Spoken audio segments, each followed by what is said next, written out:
सुषमा जी, स्वागत है आपका। नमस्कार मैम। जी नमस्कार, आप कहाँ से बात कर रही हैं? मैम मैं हरियाणा अम्बाला से बात कर रही हूँ। जी मैम, आपका सवाल। हाँ जी मैम, सर को नमस्कार मेरा। सुषमा जी, स्वागत है हमारे प्रोग्राम में हाँ आपका। जी सर। सर परसों फोन किया था मैंने आपको बेटी के बारे में सर। हाँ जी, तो वो लाजवंती के बीज बताए थे सर आपने, वो दे रही हूँ मैं इसे, तो हल्का सा मतलब फर्क लगा है सर। मैंने फोन इसलिए किया है भी, आप उसके लिए दुआ करो, आपकी दुआ बहुत लगती है।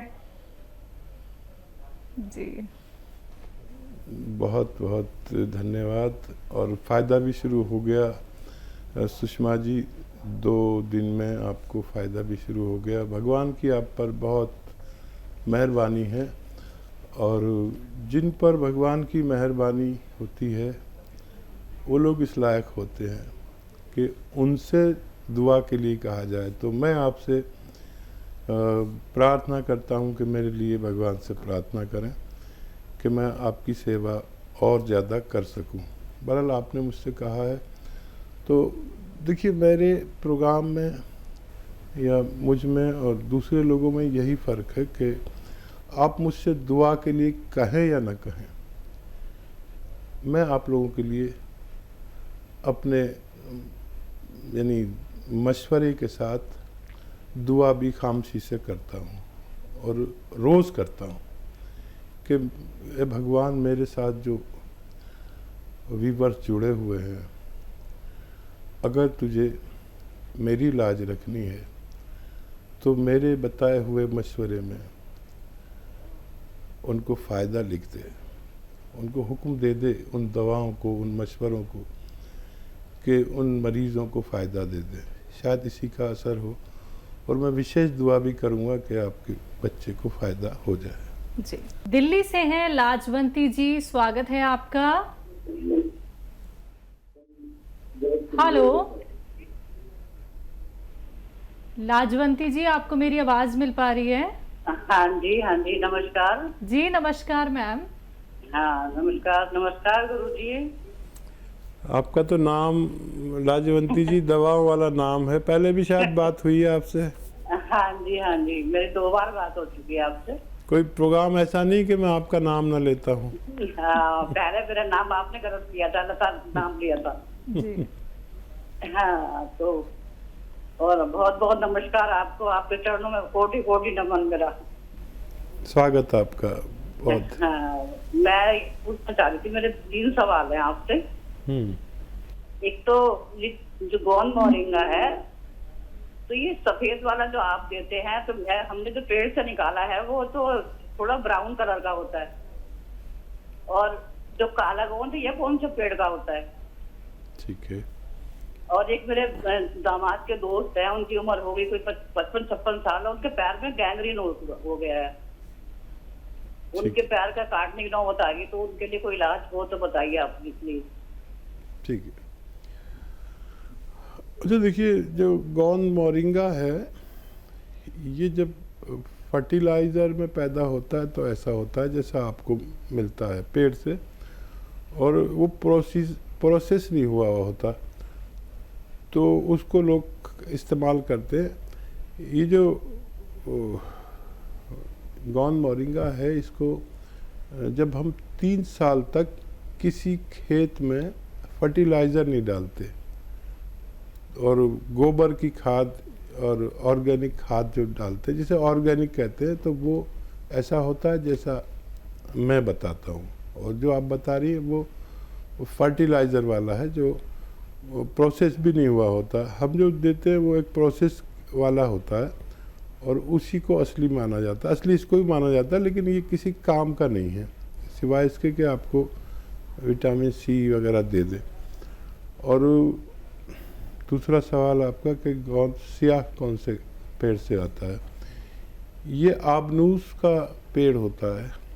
इस पेड़ से कभी किस ज़माने में जब मेटल नहीं था, मेटल की बांसुरी वगैरह, मेटल का प्रयोग शुरू नहीं हुआ था, उस ज़माने में इसकी लकड़ी से बांसुरी बनती थी। ये बिल्कुल काला होता है, काली बांसुरी होती थी, और अब मेटल वगैरह चल पड़े हैं, लेकिन अभी भी किसी किसी के पास वो बांसुरी मौजूद रहती है। एक बिल्कुल काले रंग का पेड़ जिससे काला गोंद निकलता है, उसे ही गोंसिया कहते हैं।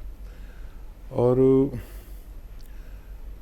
एक कोशिश कर सकते हैं, वादा कुछ नहीं, उनको डॉक्टरों की दवाओं के साथ आप अलसी को हल्का सा भून लें और 1 चम्मच अलसी खिलाएं मरीज़ को, और 1 चुटकी नमक ज़ैतून, 1 चुटकी खाने का सोडा 2 गिलास पानी में मिलाकर 1 चम्मच अलसी दें। 1 टाइम दिन में या 2 टाइम लगातार दें। कुछ फ़ायदा हो तो हमसे आप बात करते रहें, वरना आप डॉक्टरों की बात मान सकते हैं। जी, जम्मू से है अनीता जी, स्वागत है आपका। हेलो मैडम, नमस्कार। जी नमस्कार सर। मैडम हम हकीम सुलेमान जी का प्रोग्राम देखते हैं, हम नंबर की को मैं मिला रहा था, मिल नहीं रहा था। आपके सामने हाजिर हूँ, बताइए क्या सवाल है। ये सर हमने मंगवाना था नमक जैतून पे जैतून का सिरका, गोंद मोरिंगा, गोंद सिया। आप हेल्पलाइन नंबर पर बात करें, दूसरा जो नंबर आ रहा है उस पर। किसी रोग के बारे में अगर आपको कोई सवाल करना है तो हम आपके सामने हाजिर हैं, कोई भी सवाल कर सकते हैं। ऑर्डर के लिए हेल्पलाइन नंबर लीजिए, उन पर बात करें, आपकी मदद की जाएगी। जी, अगले कॉलर हैं हमारे साथ, स्वागत है आपका। हेलो जी, अस्सलाम वालेकुम। वालेकुम सलाम, आपका नाम क्या है? जी, मेरा नाम अफरोज है। जी, आपका सवाल? जी, मेरा सवाल बहुत तसल्ली के साथ हकीम भी और आप भी बहुत इत्मीनान के साथ सुनियो। मुझे बहुत परेशानी हो रही है। बताइए। बीच में काटना मत। मुझे दिक्कत क्या हो रही कि मेरा गैस बनो बहुत ज्यादा। और मैंने एंडोस्कोपी भी करा ली और अल्ट्रासाउंड भी मेरे कई हो लिए। अल्ट्रासाउंड में बस लीवर पे चल दिया वो, और कोई बात नहीं आती। तो जी अब गैस जो बनो ना, वो ना तो बाहर हो ना तले हो, बस ऊपर पसलियों में चढ़ा रहो गैस वो। अच्छा, भूख नहीं लगती बिल्कुल भी। और क्या नाम, यह दिक्कत मेरे पेट में हो, बस जो गैस बनो ना पास हो ना, वह कुछ हो, और पेशाब भी बहुत कम हो मुझे। ठीक है, ठीक है जी। और कोई तो सवाल नहीं जी? और सवाल बस ये पेट का ही सवाल हो, और कोई सवाल नहीं है। ठीक है। आप कह रही थी ना काटियो मत, हम लोग नहीं काट सकते फ़ोन, ये काटने वाला दूसरा डिपार्टमेंट है। हमारे पास तो आ गया तो हमें हुक्म होता है कि अच्छे से बात करें, नहीं तो हमें निकाल दें प्रोग्राम से। तो काटने वाला कोई और है। अच्छा देखिए, ये बहुत अच्छा किया अफरोज़ आपने कि अल्ट्रासाउंड करा लिया, ताकि हमें भी इत्मीनान हो गया कि ज़ाहिरी तौर पर कुछ भी नहीं है। अच्छा देखिए, वर्म हो जाता है पेट में, एसिडिटी, वर्म, कब्ज़, लीवर पे सूजन, ऐसे रोग होने से हम इस तरह की बीमारियों में ग्रस्त हो जाते हैं। एक बड़ा अच्छा नुस्खा है, आप तो गृहिणी हैं और 6 चीज़ें आपके किचन में मौजूद हैं। वो 6 चीज़ें कौन सी, लिख लो जी। अगर पेन वैन लेके बैठे हो तो लिख सकते हो। और ये सौंफ, सौंठ, ज़ीरा, सौंफ, सौंठ, ज़ीरा, अजवाइन, धनिया, मेथी, 6 चीज़ें आपके किचन में। याद रखो, सौंफ, सौंठ, ज़ीरा, अजवाइन, धनिया, मेथी, 6 चीज़ें 2 बार मैंने बोल दी, और एक बार बोल देता हूँ। आपकी भाषा से मुझे लग रहा है कि आप पता नहीं लिख पाओगे या नहीं। सौंफ, सौंठ, ज़ीरा, अजवाइन, धनिया, मेथी 100 ग्राम ख़रीद कर पाउडर बना लो, और जी पाउडर बना के एक डब्बे में करके रखो। एक आता है नमक ज़ैतून। नमक ज़ैतून याद रखो जी कि एक नमक विशेष है जो स्वाद में नमकीन ही नहीं होता। ये अलग से 100 ग्राम ख़रीद लो। 1 चुटकी नमक ज़ैतून 2 गिलास पानी में डालो। 2 गिलास पानी में, एक में नहीं, मिक्स हो जाता है आसानी से, नमकीन भी नहीं होता, ये हल्का सा कड़वा या खारा सा होता है।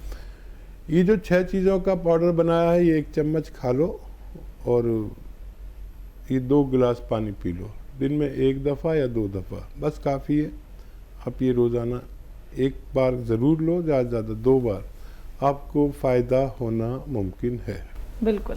हकीम साहब, सवाल यहाँ पे मैं ज़रूर करना चाहूँगी। इन्होंने कहा कि इनको गैस पास नहीं होती है। जिन लोगों को इस तरीके की प्रॉब्लम होती है, तो क्या ये भी एक संकेत है कि आपको कोई बहुत बड़ा रोग होने वाला है अगर हमारी गैस पास नहीं होती है? देखिए, एक सिस्टम कहते हैं जो भी काम नहीं होता उसमें कोई भी खतरा हो सकता है। ये गैस इतनी पावर होती है कि ये कहीं भी परेशान कर सकती है। इसको लेने से सबसे पहले तो आपको गैस ही पास होने लगती है। आधा एक घंटे में आपको अच्छे से गैस पास होगी। जो लैट्रिन है वो आगे सरकना शुरू हो जाती है, और वर्म हो तो वो दूर होने लगता है, कहीं भी स्वेलिंग हो जाती है ना वर्म, और लीवर को मजबूर करते हैं ये कि ठीक से काम कर, और मैदे को हज़म का हुक्म देते हैं ये नुस्खा, और आंतों में बल देते हैं कि वो जल्दी से गैस पास करके इसको सही वक्त पर लैट्रिन हो जानी चाहिए। ये इन्फेक्शन भी दूर करता है, वर्म भी दूर करता है, लीवर को भी ख्याल रखता है, स्किन का भी ख्याल रखता है, सेहत का भी ख्याल रखता है। आप इसे इस्तेमाल करें, आप इसे फ़ायदा उठा सकते हैं। जी। बीना वर्मा जी जुड़ गई हैं हमारे साथ, स्वागत है आपका। नमस्ते मैम। जी नमस्कार। मैम मेरे 2 सवाल हैं। पूछिए। मैम मैंने गोंसिया लिया था और उसको 1 महीना हो गया लगभग खाते हुए। तो मैम वो अलसी के साथ मैं ले रही हूँ। मेरे पैर सुबह बहुत टाइट हो जाते हैं, चलना मुश्किल हो जाता है, पैर मुड़ते नहीं हैं। और दूसरा सवाल, मेरे लड़की के थायराइड है और उसके बॉडी में स्ट्रेच मार्क्स पड़ रहे हैं। स्ट्रेच मार्क्स तो बॉडी उसका कोई इलाज है? ठीक है मैम। जी अच्छा, ये बताइए, ये जो पैर टाइट हो जाते हैं पहले भी होते थे या अभी हो रहे हैं आपके? आप हैं लाइन पे क्या? मैम आप बात कीजिए बीना जी। जी जी जी। मैम ये बताइए कि आपके पैर पहले भी टाइट रहते थे या अभी हुए हैं? नहीं डॉक्टर भैया, मेरे 4-6 साल से हो रहा है ऐसा। अब मेरे पैरों में दिक्कत ये है कि अगर मैं 10 मिनट खड़ी हो गई तो मेरे पैर ये टाइट हो जाते हैं, और चलते रहते ठीक है। अगर खड़े हो गए तो टाइट हो जाते हैं, तो इसमें दर्द बहुत होती है। अगर किचन में 5-6 रोटियां मैंने सेक ली खड़े होते तो ये पैर टाइट हो जाते हैं। अच्छा, दर्द की दवा आप खाते थे वो छोड़ दी आपने? अभी खाते हैं? नहीं खाते हैं सर, अभी खा रहे हैं। कितनी बार खाते हैं? पहले की तरह या कम हो गई कुछ? नहीं, दोनों टाइम खाते हैं, वही अलसी के साथ 1 ग्राम। नहीं, दर्द की दवा, इंग्लिश दवा जो खाते थे। दर्द की दवा नहीं लेते कोई। ठीक है। अच्छा देखिए, फ़ायदा तो है। अगर दर्द की दवा इंग्लिश छूट गई है तो फ़ायदा तो है। इसमें 3-4 महीने भी लग सकते हैं, और ये खिंचाव आता है तो ये दवा से ही आता है। ये अच्छा काम करना शुरू कर दिया है। माना कि 1 महीना हो गया, लेकिन अभी 2 महीने की दवा और है आपके पास। वज़न ना उठाएं, मेहनत ना करें, वेस्टर्न टॉयलेट कुर्सी वाला शौचालय इस्तेमाल करें, और आप ये इस्तेमाल करते हुए आप लगातार भगवान से मदद मांगें। वज़न बिल्कुल ना उठाएं, झाड़ू पोछा भी ना करें, वेस्टर्न टॉयलेट कुर्सी वाला शौचालय इस्तेमाल करें। अभी बहुत गुंजाइश है आपके अच्छा होने में, और वज़न ज़्यादा है तो उसको भी कम कर लें।